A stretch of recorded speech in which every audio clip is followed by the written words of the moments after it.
మోడీ గారు, పవన్ కళ్యాణ్ గారు, చంద్రబాబు నాయుడు గారు కలిసి చేసిన చెల్లికి మళ్ళీ పెళ్ళి అమరావతి పునర్నిర్మాణంలో అసలు ముఖ్యంగా ఇది ధనవంతుల కోసమా లేకపోతే పేదవారి కోసమా? ఇది రీస్టార్టా లేకపోతే రిసార్టా?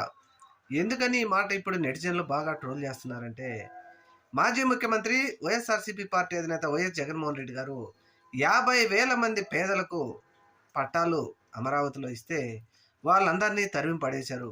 ఎందుకంటే పేదవారు మీరు అమరావతిలో ఉండకూడదు, మీ చెమట ఇక్కడ చెమట వాసన మాకు తగలకూడదు అని తరిమేశారు.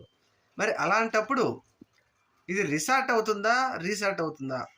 మీరు రీస్టార్ట్ చేస్తే మరి ఇటువంటి వాళ్ళందరినీ ఎలగొట్టేస్తే ధనికులను తీసుకొచ్చి అది రీసార్ట్ అవుతుంది, కానీ అమరావతి రీస్టార్ట్ ఎలా అవుతుందని ఇప్పుడు నెటిజన్లు విపరీతంగా ట్రోల్ చేస్తూ ఉన్నారు ముఖ్యమంత్రి గారిని, పవన్ కళ్యాణ్ గారిని.